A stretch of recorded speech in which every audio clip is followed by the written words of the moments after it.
Welcome in to this Thursday edition of Palmetto Sports Daily. I'm Carmine Jamay here in Greenville, joined by our starting lineup because we're going to get to baseball right away, but that's Kevin Bilodeau over in Charleston. He's in the car, but he is also, I believe, in the Charleston area on assignment, so we got him in. Tegan Brown in the Conway, Myrtle Beach area, and Julia Westerman in the capital city of Columbia. So, guys, let's talk about that baseball. And how about the Atlanta Braves right around a 7-game lead in their division, first place. And last night, it was incredible. Matt Olson hit a walk-off home run, a 2-run home run, so they went from down 1 to winning by 1 with just one swing of the bat from Matt Olson. And it's his 9th home run of the season. He hit it in the bottom of the 9th, and this was the 9th series win for the Atlanta Braves, clinching the series win over the Detroit Tigers. And they have no series losses this season with 9 series wins. At the time of our recording right now, they're beating the Tigers again in Game 3 of their series. And they've just been on such a great run, really outstanding record. And like I said, right around a 7-game lead in the NL East first place standings. Here's their first year manager, Walt Weiss, after last night's exciting walk-off win. That's a good one right there.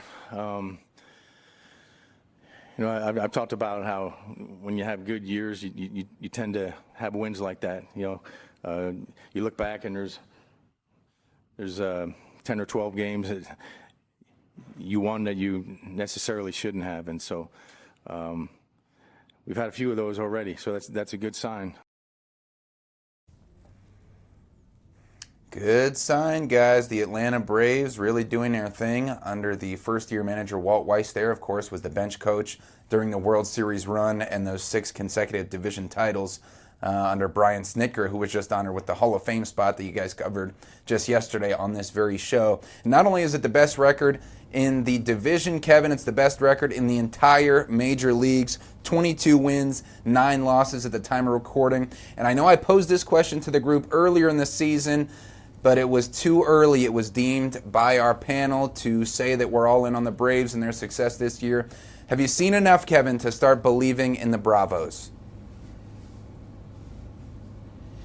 Yes, I would say so. I think just fast forward to September, end of September, put these guys in October, and just get ready for the playoffs. I don't see anything, and it's not even that the Braves are playing so well, which they are, but the rest of the NL East has just been trash this entire first month of the season. I have no hope that the Mets or the Phillies are going to do anything to turn anything around. The Marlins, you know, who knows with them? I can't believe they're ahead of both those other teams, and I never have faith in that team. So everything we've seen so far, there is nothing to believe that the Braves won't be in the postseason. Now, once they get there, you know, you got to start worrying about them playing the Dodgers and some of these other NL Central, NL South teams. Not NL South, but you know, you start worrying about that a little bit more. But as far as getting to the postseason, check mark. Put them in right now. You know, I've watched a lot of Braves baseball in my day. Back in college, that's the only thing my college roommate would let me watch if we were at home with the TV. So consumed a lot of Braves baseball. And you look back on those like 18, 19, 20, 21 teams, they were very good, but you could always spot some of those inconsistencies. And so I'm hoping that, you know, this early trend with this team can stick around, because the Braves have had their fair share of cursed seasons here and there. And, you know, just hope that they can really keep things going, stay healthy, and, you know, keep it rolling all the way through to October, because we do have to remind ourselves it's only April 30th. Tegan? Yeah, I mean, it's early, but unless something goes terribly wrong for this team, I don't see them having an issue getting into the postseason based off of, 1, what they've been able to do, but 2, just the rest of the teams in this league, Kevin. Hold on, we got to go back to something else here. Julia, what do you mean your roommate would only let you watch the Braves? Yeah, So what she was a going on Braves with fan, that? and if I wanted to watch TV at home and it was during baseball season, that was the only thing that was on TV. So I grew up a Kansas City Royals fan, but I almost had to, you know, pick up the Braves while I was in school, because I was legally not allowed to watch any other TV. So I watched so much Braves baseball that it just like lives in my mind. Was this her TV and she wouldn't let you change it to anything else? Like, Yeah. like how legally was this allowed? I can't remember whose Right. TV Where's it the was. compromise? I can't remember whose TV it was, like ownership-wise, but, you know, it was just kind of one of those non-negotiable things. I lived with her for 3 years, so clearly I could have spoken up if I really wanted to. But, hey, you know, watched a lot of Braves. I'm not complaining. Now I know plenty about the Braves, and I can, you know, look back on it at this point. She was setting me up for my career, so shout out to Jade Cross. I appreciate her. Very, very nice. All right, let's switch gears a little I bit over respect to her dedication to Gamecocks. watching every Braves game, but I feel like at some point you might have been able to watch The Devil Wears Prada or something one night. Kevin, are you stereotyping me right now? Oh my gosh. Whoa. Why? I do Because want to mentioned watch an awesome Braves movie? baseball. We're moving on here, okay? We're moving on. I Anyways. watch Braves baseball too, but sometimes I'd like to watch The Devil Wears Prada. I couldn't tell you the last time I've seen that movie. I probably do need to see that movie again before the second one comes out. But we're getting a little bit off track here. Coming out. You should. It's amazing. Okay, guys, let's talk about a team that's not playing so well. South Carolina baseball. They are going to LSU this weekend after arguably one of their worst losses of the year. They lose 4-0 to the Citadel on Tuesday night. And we talked about it a little bit yesterday of just kind of what this team is supposed to do at this point. They have 10 more games left in the season. They got to go to LSU. They'll come back home and host Alabama and Winthrop, and then they tie things up at Vanderbilt in the regular season. And, you know, for everything that this season has been, guys, I just kind of am curious what you think about where this team stands entering this final stretch of 10 games and how this is going to influence, you know, the Monty Lee of it all and the coaching conversation and, you know, the coaching conversation in general. Carmine? Great question, Julia. I mean, the Citadel loss is really a tough one. I mean, they lose the season series to the Citadel, swept by them, and the first time in 15 years that's happened. Shut out by the Citadel for the first time in 15 years also. So a bad loss is just as impactful as a really good win when you're trying to, you know, in the opposite direction, when you're trying to gain momentum for this coaching job. I think it doesn't look very good for Monty Lee, unfortunately. They've been in so many close games that they could have won, Kevin, against good opponents that they just didn't. And I think that's going to be the difference. He did have a couple really good wins, you know, Arkansas, Texas, top 10, top 5 wins even. But just the ones that slip through your fingers that you need to win in order to set yourself up for the conference tournament and NCAA tournament success. I just think too many of them fell short, and I just don't see him being hired full-time at this point. Yeah, it's not that I don't think Monty Lee could do the job, because I think he could do the job very well. But like you said, he doesn't have enough wins in this time he's taken over as the interim head coach.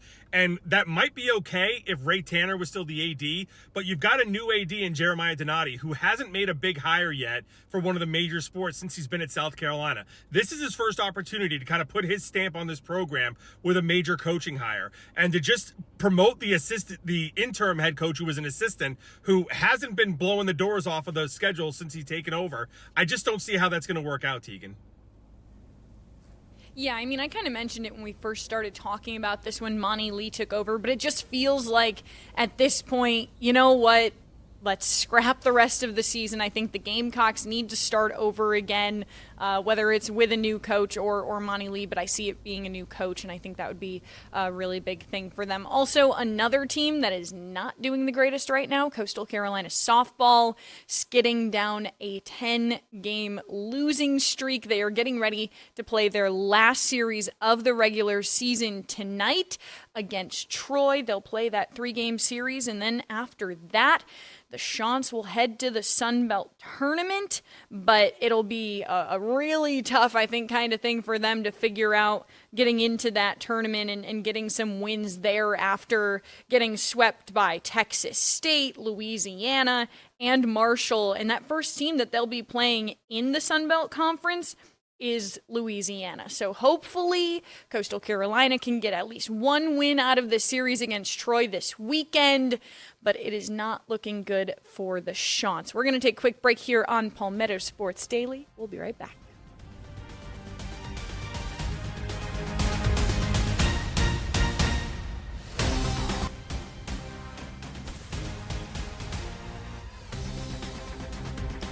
Welcome back to Palmetto Sports Daily. We've downsized to 3 for a second. Kevin's off on assignment. Hopefully we'll get him back to be determined. But guys, big news. I graduated college 5 years ago today. Can you believe it? 5 years. Whoa, It was that at the is University, big news. the University of Wow. Alabama. Roll Tide. And there's other big news about an Alabama great and 5 years, because the Panthers have picked up the 5th-year option on Alabama's Bryce Young.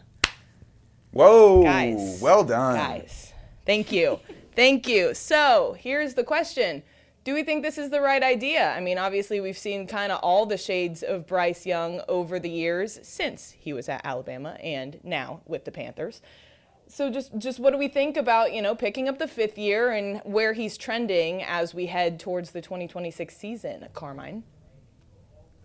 Well, Julia, just like yourself, another Alabama legend like Bryce Young, I think you both are trending in the right direction and peaking at the right time. 5 years in, great success out of school so far. But yeah, Bryce Young coming off setting career highs last season in passing yards, touchdowns, completion percentage. So he went 3,000 passing yards, 23 touchdowns, which isn't outstanding, I'll admit. Completion percentage almost 64%, passer rating 88, and had 6 of his 12 game-winning drives in the fourth quarter or overtime last year. Those 12 game-winning drives, most among quarterbacks since 2023, which also says that the Panthers have had to come from behind quite a bit. But I mean, if you look at the video right there, he almost beat the Rams. He almost led an incredible win in the playoffs over the Rams, led this team to its first playoff appearance and first division title in almost 10 years each. And so very impressive. And plus, Tegan, like you know, these quarterbacks are getting paid out the wazoo these days, $60 million, $50 million a year, $40 million a year. And so to pick up a 5th-year option, and Bryce Young, I believe he's going to be right around $26 million a year this season. So it's going to be good to, I won't say a discount because it's still, a quarter of a way to $100 million. And so I won't say it's a discount. But at the same time, in the current quarterback market, it seems like a good investment to get a guy who's led you to a great level of success compared to where you've been, see where it can be taken in the future at a reasonable price.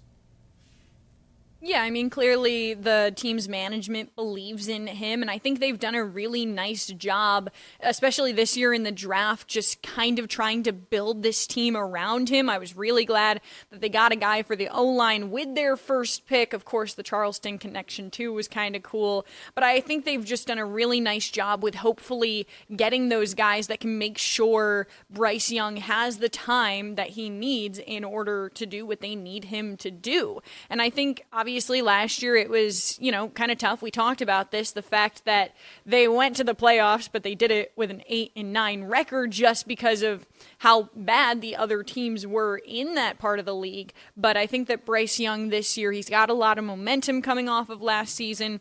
I think that they've got a little bit more confidence as a team as well, just with what they were able to accomplish. So I think it's a good thing that they're picking up the Bama alums option, Julia.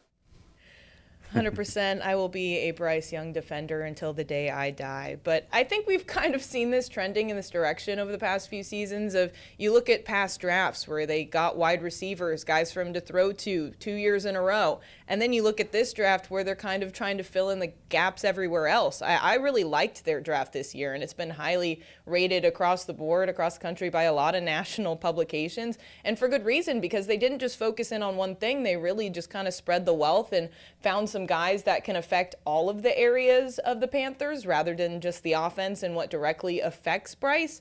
But I think we've also seen Bryce come into his own, kind of having to go through the waves of, being so scrutinized early on. Was he the right pick? Should they have traded up? Yada, yada, yada. And then moving through, having to work alongside Andy Dalton and everybody wondering if this is it for Bryce, and then his resurgence. So I think this is a good move because it proves that the Panthers are investing in him and they do see a future with him. And I think that they're doing all of the other pieces around him to also directly point back to that. So, of course, we'll have to see what happens out on the field, but I like what they're doing. And, of course, always going to be rooting for Bryce Young's success because who would I be without it? All right, we're going to take a quick break. We'll be right back after this.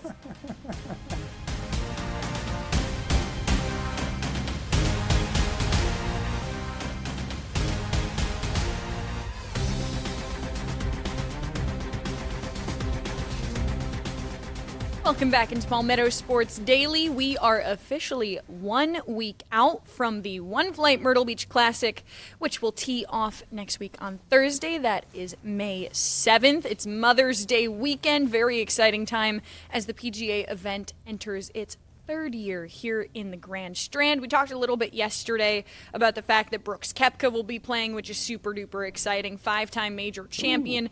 Right now you're looking at the guy who won it last year. That is Ryan Fox, the winner. They get that blue jacket. They get a cool trophy made by a local artist here in the Grand Strand, which is also really fun. And it happens at the Dunes Golf and Beach Club. Last year's ending of the event was really fun, guys. It was a 3-way tie, so they had to go and do a playoff as we were getting ready for our 6 o'clock, which was a little bit stressful as we were trying to figure out the winner, but you know, it's always a fun time getting to watch the event. Also, something fun about the Myrtle Beach Classic is called the Q. It is a competition between YouTubers. They release the video on YouTube. They actually just released the second part today, and basically the YouTuber that wins that gets to compete in the One Flight Myrtle Beach Classic. And I'll admit, I skipped to the very end of the 2.5-hour video, and it is Ryan Ruffles who will be playing.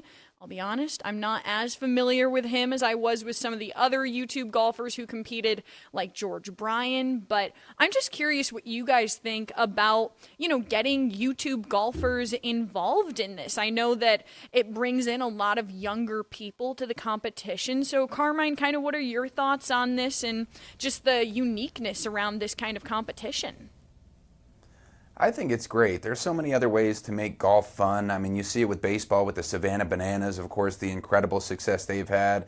And then so many other college baseball and pro teams are trying to adopt the fun elements while still having the integrity of the game intact. And so I think, you know, and people, viewers love that to see, you know, underdogs who get to qualify for a tournament. I think, you know, golf is a little less lenient because there's a lot of tradition there and many rules that are usually abided by and unspoken and spoken.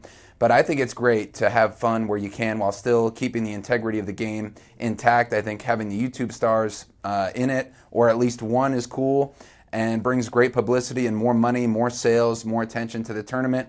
But Julia, do you think Bryson DeChambeau should have been able to be a YouTuber? Yes, he's a professional, we know that, but he's also an incredibly successful YouTuber. I'm wondering your thoughts on, hey, should he have a shot here to qualify on the YouTube side?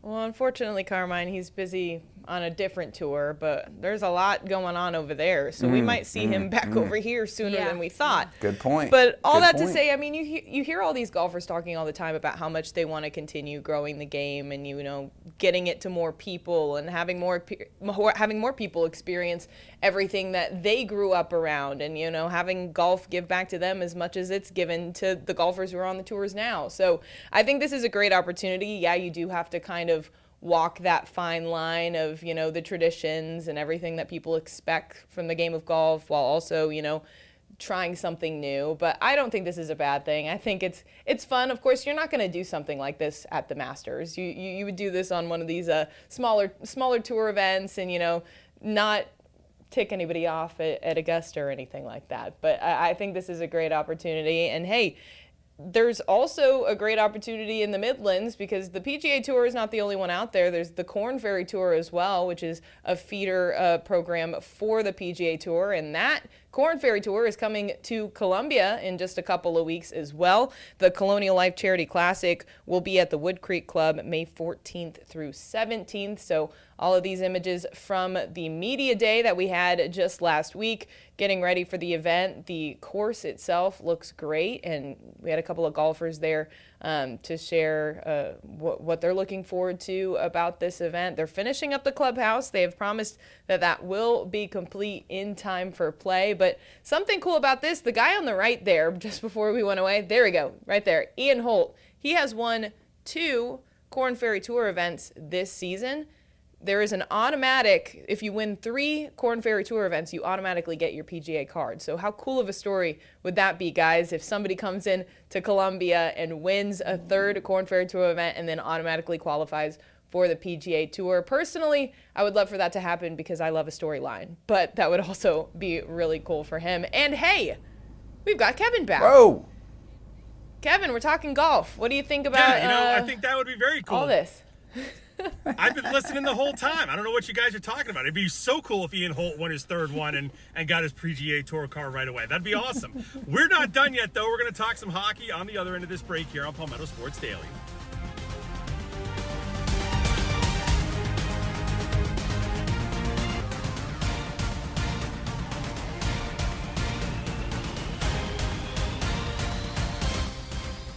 And welcome back to Palmetto Sports Daily. We wrap up today talking about hockey as the ECHL playoffs continue here in the Low Country. Coming up tomorrow with the Stingrays Game 5 of their best-of-7 series against the Atlanta Gladiators. A chance for the Stingrays to wrap this series up as they lead 3-1. And I talked to head coach David Warsofsky earlier this afternoon. He said one of the big things would be to wrap this up on Friday, make sure they don't have to worry about anything else going forward, worry about Game 6 or Game 7. Just wrap it up and get the rest and get ready for round 2.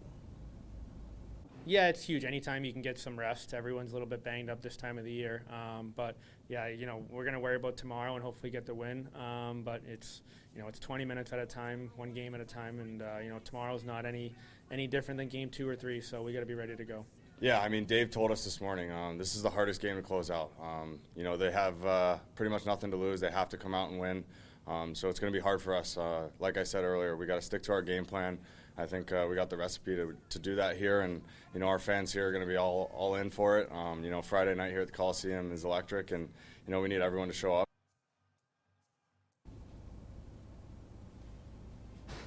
Puck's going to drop at 7:05 tomorrow night. Do we know if producer Nick is going or not?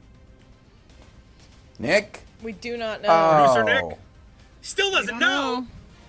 I Come guess on. that's the storyline All right, for that's going to do it for tomorrow. Palmetto Sports Daily. Game time decision tomorrow. We'll see you on Friday.